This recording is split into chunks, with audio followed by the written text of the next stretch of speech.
Mana kabar sukarelawan Mercy yang sampai kini masih bertahan di Rumah Sakit Indonesia di Gaza?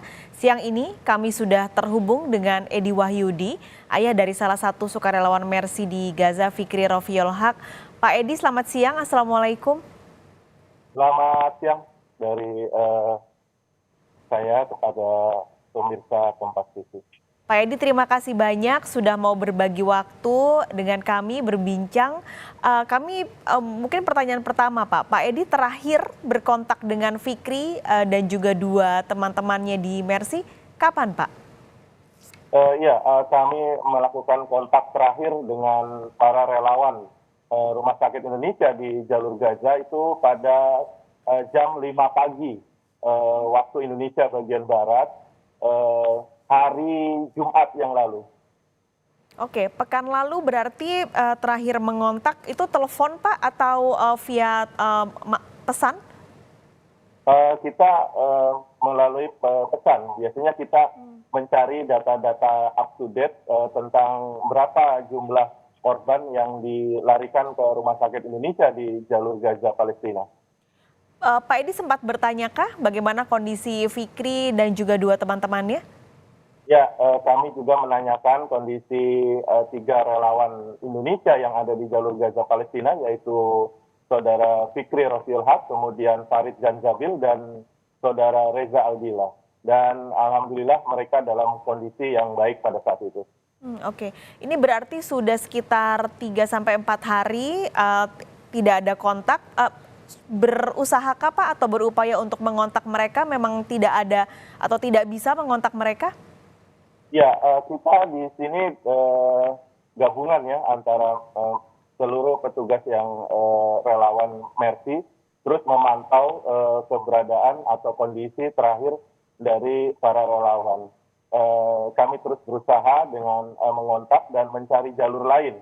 Dan terakhir tadi malam kami berhasil mendapatkan informasi, tapi indirect atau tidak langsung kami dapatkan informasi tentang mereka. Oke, informasinya didapat dari mana, Pak Edi? Kami punya link dengan beberapa jurnalis yang berada di Rumah Sakit Indonesia, diantaranya adalah jurnalis dari Al Jazeera.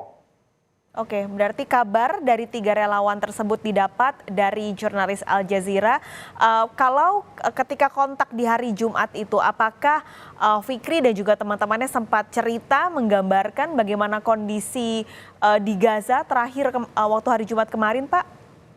Benar, kami mendapatkan update korban di Rumah Sakit Indonesia yang terakhir kami dapatkan yaitu tanggal 7 November, bahwa Rumah Sakit Indonesia sudah menerima korban meninggal atau para syuhada sejumlah 1.784 korban yang meninggal, yang terdiri hampir sebagian besar adalah anak-anak dan wanita serta lanjut usia. Kemudian juga Rumah Sakit Indonesia update terakhir tanggal hari Jumat tanggal 7 November tersebut, luka-luka yang sempat dirawat di Rumah Sakit Indonesia dengan berbagai jenis tingkatan itu sejumlah 4.966 orang, yang sebagian besar sekali lagi adalah anak-anak, wanita, dan lanjut usia. Sementara untuk rawat inap sendiri, pada saat itu Rumah Sakit Indonesia menampung kurang lebih 369 orang yang harus dirawat. Sementara kita ketahui bahwa kapasitas bed Rumah Sakit Indonesia hanya 235 bed atau 235 tempat tidur. Sehingga artinya korban-korban itu bergeletakan di lantai, tidak bisa ditempatkan sesuai dengan bednya. Demikian. Ada cerita juga kah, Pak? Karena kalau dari informasi kan ada akses-akses yang dibatasi begitu, sehingga akhirnya makanan, bahan bakar, dan juga obat-obatan sulit. Apakah ada cerita juga dari Fikri soal keadaan tersebut? Benar, kita 3 relawan ini adalah bisa menjadi wakil dari rakyat Indonesia untuk membantu rakyat Palestina, khususnya di Rumah Sakit Indonesia dalam bidang kemanusiaan.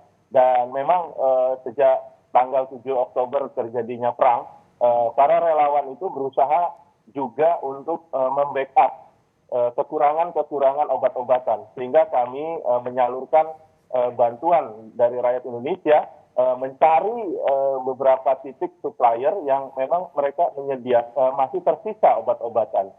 Dan juga kami melakukan bantuan berupa penyantunan berupa dapur umum, atau kita juga menyiapkan makanan dan juga terutama snack untuk para dokter dan perawat serta para medis yang ada di sana.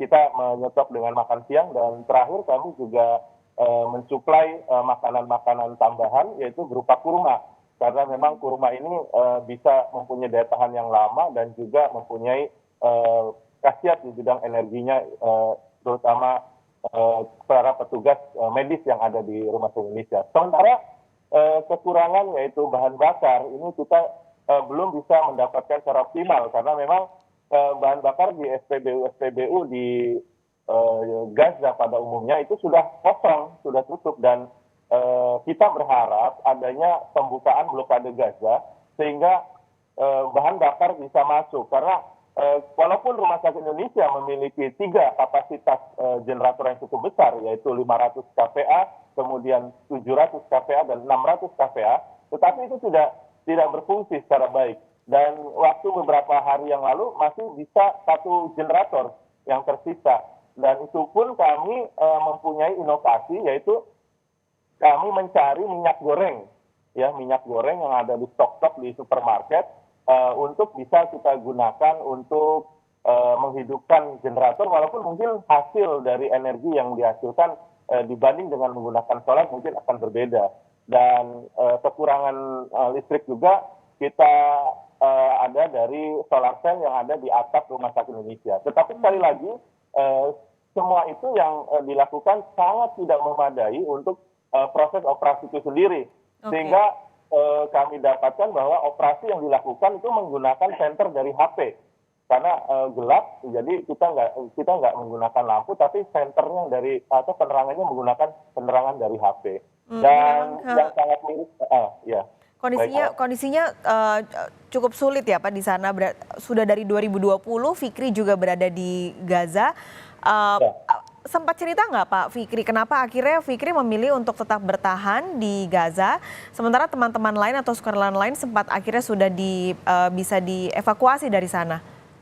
Benar, sebenarnya tentunya nurani dari mereka para relawan ada keinginan untuk kembali, tetapi ketika melihat banyaknya korban yang ada di Rumah Sakit Indonesia dan banyaknya kondisi yang perlu kita bantu dalam meringankan kekurangan baik obat-obatan atau penyaluran lainnya, ya.